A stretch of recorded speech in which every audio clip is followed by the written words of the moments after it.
YouTube channel Sabir exam centre. দেখো geography 2024 মাধ্যমিক 2024-এর geography প্রশ্ন উত্তর।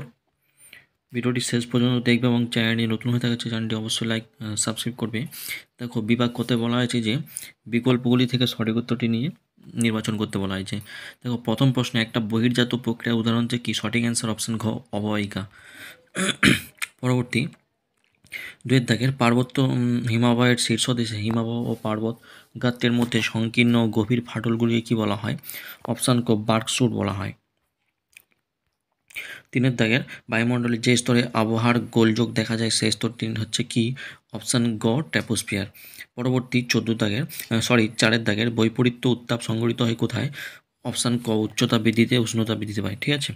পাঁচের দাগে দেখো ভূপৃষ্ঠের কোনো একটা স্থানে জোয়ারের সঙ্গে ভাটার সময়ের পার্থক্য কত? 6 ঘন্টা 13 মিনিট। অপশান খ সঠিক অ্যান্সার। পরবর্তী ছয়ের দাগে দেখো সমুদ্রের যে স্থানে উষ্ণ ও শীতল স্রোত উভয় মিলিত হয় তাকে কি বলা হয়? অপশান গ, হিমপ্রাচীর বলা হয়। পরবর্তী দেখো বিষাক্ত নয় এমন একটি বর্জ্য পদার্থের উদাহরণ হচ্ছে কি? অপশান ক, ধানের খোসা। এটা হচ্ছে সঠিক অ্যান্সার, অপশান ক। পরবর্তী আটের দাগের ভারতের উত্তরে পার্বত্য অঞ্চলে অবস্থিত একটি লবণাক্ত হ্রদের নাম কি? অপশান ঘ, প্যাংগাং হ্রদ। সঠিক অ্যান্সার অপশান ঘ। পরবর্তী নয়ের দাগের ভারতের একটা মুখ্য বৃষ্টির ছায়া অঞ্চল হচ্ছে কি? অপশান ক, শিলং মালভূমি। পরবর্তী দশের দাগের ব্যাসল্ট শিলার অববাহিকার ফলে সৃষ্ট মৃত্তিকা হচ্ছে কি? অপশান গ, কৃষ্ণ মৃত্তিকা। পরবর্তী 11 দাগের ভারতের কেন্দ্রীয় কার্পাস গবেষণা কেন্দ্রটি কোথায় অবস্থিত? অপশান খ, নাগপুরে অবস্থিত। পরবর্তী 12 দাগের বনজ ভিত্তিক শিল্পে একটা উদাহরণ হচ্ছে কি? অপশান ক, কাগজ শিল্প। পরবর্তী 13 দাগের ভারতের ডেট্রেট কাকে বলা হয়? ভারতের ডেট্রেট বলা হয় চেন্নাইকে। অপশান ঘ সঠিক অ্যান্সার। পরবর্তী 14 দাগের উপগ্রহ চিত্রে নদী ও জলাশয় যে রঙের সাহায্যে নির্দেশ করা হয় সেটা কি? অপশান ক, সবুজ রঙের সাহায্যে। দেখো বিভাগ ক্ষয়তে কি বলা হয়েছে? শুদ্ধ অশুদ্ধ বলা হয়েছে, কোনটা শুদ্ধ সেটা ঠিক চিহ্ন আর কোনটা অশুদ্ধ সেটা লিখতে বলা হয়েছে। এখানে দেখো শুদ্ধের জায়গায় তালবস্য আর অশুদ্ধের জায়গায় লিখতে বলা হয়েছে। দেখো নদীর উৎস অঞ্চলে ধারণ অববাহিকা সৃষ্টি হয়, এটা সঠিক। পরবর্তী 2 দাগে ঝুলন্ত উপত্যকা নদীর ক্ষয়কার্যের ফলে গঠিত, এটা ভুল। পরবর্তী 3 দাগে সমুদ্রবায়ু সন্ধ্যাবেলায় প্রবাহিত, এটা সঠিক।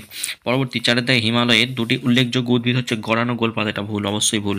পরবর্তী 5 দাগের গোদাবরী নদী গস্ত উপত্যকার মধ্যে দিয়ে প্রবাহিত, ভুল।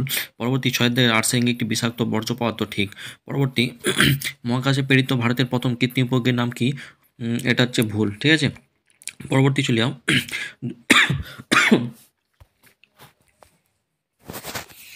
2 দাগের কি বলা হয়েছে দেখো, যে উপযুক্ত শব্দ বসিয়ে শূন্যস্থান পূরণ করতে বলা হয়েছে। যে কোনো 6টি প্রশ্নের উত্তর দিতে বলা হয়েছে। 1 দাগের প্রপাতকূপ প্রাঞ্জল পুল যাকে বলা হয় সৃষ্টি হয় কোথায়? জলপ্রপাতের পাদদেশে এটা সৃষ্টি হয়। ড্যাশ পয়েন্টে তোমরা জলপ্রপাত যারা লিখেছো অবশ্যই সঠিক লিখেছো। 2 দাগের বায়ু প্রবাহ সমুদ্র স্রোত বিক্ষিপ্ত হয় ড্যাশ শক্তির প্রভাবে? কোরিওলিস শক্তির প্রভাবে। 3 দাগে নিরক্ষীয় অঞ্চলে ড্যাশ ধরনের বৃষ্টি সংঘটিত হয়? পরিচলন বৃষ্টিপাত। 4 দাগে শীতল ড্যাশ স্রোতের প্রভাবে নিউ ফাউন্ডল্যান্ড অঞ্চলে শীতকাল তুষারপাত হয়? ড্যাশ পয়েন্ট হচ্ছে ল্যাব্রাডার হবে। অপশান 5 দাগে দেখো ব্যবহৃত সিরিঞ্জ একটা কি বর্জ্য পদার্থ? এটা হচ্ছে চিকিৎসা সংক্রান্ত বর্জ্য পদার্থ, যেটা সংক্রামক বর্জ্য পদার্থ। 6 দাগে ন্যাপথা ড্যাশ শিল্পের প্রধান কাঁচামাল? ন্যাপথা হচ্ছে তৈল রাসায়ন শিল্পের প্রধান কাঁচামাল। দেখো 7 দাগে দেখো 2011 খ্রিস্টাব্দে আদম অনুসারী ভারতের সর্বনিম্ন জনগত সম্পূর্ণ রাজ্যটা কোনটা? অরুণাচল প্রদেশ। দেখো একটি বা দুটি শব্দ তুলতে বলা হয়েছে।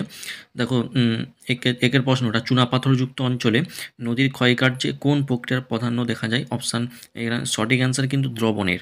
2 দাগের বায়ুমণ্ডলে কোন স্তরে মেরুপ্রভা দেখা যায়? আয়নোস্ফিয়ারে।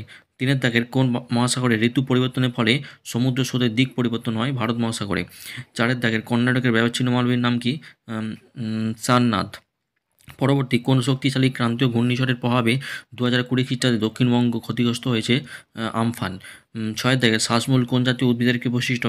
ম্যানগ্রোভ। পরবর্তী 7 দাগের খনিজ তেল স্বাভাবিক গ্যাস বহনে কোন পরিবহন মাধ্যম খুবই উপযোগী? নলপথ।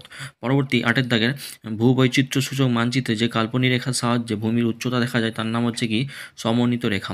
দেখো বাম দিক ডান দিক মেলাতে বলা হয়েছে। এখানে একেরটা কাশ্মীর উপত্যকা, এটা কার সঙ্গে মিলছে? কাশ্মীর উপত্যকার সঙ্গে মিলছে। ঠিক আছে, অর্থাৎ এটা হচ্ছে 3, অর্থাৎ কাশ্মীর উপত্যকা হচ্ছে জাফরান, তারপর লুনি নদী হচ্ছে রাজস্থানে প্রবাহিত হয়েছে। তারপর রডোডেনড্রন, এটা হচ্ছে আলপে একটা উদ্ভিদের নাম। তারপর 4 দাগে সালেম হচ্ছে শঙ্কর ইস্পাত কেন্দ্র এটা। দেখো বিভাগ গতে বলা হয়েছে এখানে নিচের প্রশ্নগুলি সংক্ষিপ্ত উত্তর দাও। অগ্নিবর্মনের সংজ্ঞা, আশা করি সবারই পরীক্ষা ভালো হয়েছে। এমসিকিউগুলো সহজ দিয়েছে। কয়াল বলতে কী বোঝো? বহুমুখী নদী পরিকল্পনা, খুবই কমন প্রশ্ন দিয়েছে। দেখো এখানে বড় কোশ্চিন বলতে এখানে দিয়েছে যে বড় কোশ্চিন, হিমরেখার উচ্চতা সর্বত্র এবং সব ঋতুতে সমান হয় না কেন? ঘূর্ণবাদ ও প্রতি ঘূর্ণবাদের মধ্যে পার্থক্য, জৈব ভঙ্গুর অজৈব ভঙ্গুর, এই যে পার্থক্য দুটো দিয়েছে খুবই কমন পার্থক্য। পরিবেশের ওপর বর্জ্য 3টি প্রভাব সঙ্গে আলোচনা করাও। মৃত্তিকা সংরক্ষণের 3টি উপায়। আশা করি খুবই সুন্দর প্রশ্ন এসেছে। যারা একটু পড়ে গিয়েছো অবশ্যই তারা ভালো নাম্বার ক্যারি করতে পারবে। ঠিক আছে। অপশান চতে এখানে কি বলা হয়েছে? প্রশ্নপত্রের সাথে প্রদত্ত ভারতের রেখা মানচিত্রে নিম্নলিখিত উপযুক্ত প্রতীক ও নামসহ চিহ্নিত করে মানচিত্রে উত্তরপত্রের সঙ্গে জুড়ে দাও। এখানে দেখ শীতকালীন মৌসুমী বৃষ্টিপাতযুক্ত অঞ্চলের নাম কি? করমণ্ডল উপকূল। ঠিক আছে। একটি লবণাক্ত মৃত্তিকা অঞ্চল হচ্ছে সুন্দরবন। ভারতের কেন্দ্রীয় বনভূমি গবেষণা কেন্দ্র হচ্ছে দেরাদুন। পূর্ব ভারতের একটা চা উৎপাদক অঞ্চল হচ্ছে আসাম। ঠিক আছে। উত্তর ভারতের বৃহত্তম মোটর গাড়ি নির্মাণ শিল্প হচ্ছে গুরগাঁও। আর পূর্ব উপকূলের একটা স্বাভাবিক বন্দর হচ্ছে বিশাখাপত্তনম। ঠিক আছে। দৃষ্টিহীন যারা পরীক্ষার্থী তাদের জন্য দেখো ভারতের নবীনতম রাজ্য কোনটি? তেলেঙ্গানা। মালাবার উপকূলে অবস্থিত একটা উপহ্রদের নাম কি? ভেম্বানাদ। সিন্ধু নদের একটি উপনদীর নাম কি? শতুদ্র। বৃষ্টির জল সংরক্ষণে ভারতের কোন রাজ্য প্রথম স্থান অধিকার করে? তামিলনাড়ু। পাঞ্জাবের শীতকালীন বৃষ্টিপাতের উৎস কি? পশ্চিমী ঝঞ্ঝা। ডেকান ট্রাপ অঞ্চলে কোন ধরনের মৃত্তিকা দেখা যায়? কৃষ্ণ মৃত্তিকা। এবং ভারতের প্রধান কফি গবেষণাগারটি হচ্ছে চিক সাগরে অবস্থিত। এটা হচ্ছে দৃষ্টিহীনদের জন্য উত্তরপত্র। তারপর 8 দাগে দেখো গম উৎপাদনে ভারতের কোন রাজ্য প্রথম স্থান অধিকার করে? উত্তরপ্রদেশ। 9 দাগে ভারতের সর্ববৃহৎ পেট্রো রাসায়নিক শিল্প কেন্দ্রটি অবস্থিত কি? জামানগর। পরবর্তী কোন শহরকে দক্ষিণ ভারতের ম্যানচেস্টার বলা হয়? কোয়েম্বাটুরকে। 11 দাগে পশ্চিমবঙ্গের বৃহত্তম শহরের নাম কি? কলকাতা। আয়তন অনুসারে ভারতের বৃহত্তম রাজ্য কোনটি? রাজস্থান। 13 দাগে দেখো ভারতের একটা নদী বন্দরের নাম হচ্ছে কলকাতা। 14 দাগে পশ্চিমবঙ্গের আন্তর্জাতিক বিমানবন্দরের নাম নেতাজি সুভাষচন্দ্র আন্তর্জাতিক বিমানবন্দর। ঠিক আছে। চলো এই ছিল আজকের প্রশ্নপত্র। আশা করি দৃষ্টিহীন যারা পরীক্ষা দিয়েছো তাদেরও অ্যান্সার কি তোমাদের সামনে তুলে ধরেছি। অবশ্যই চ্যানেলটি নতুন হয়ে থাকে চ্যানেলটি সাবস্ক্রাইব করো এবং ভিডিওটি লাইক করো। All the best, take care, সবাই ভালো থাকবেন, সুস্থ থাকবেন।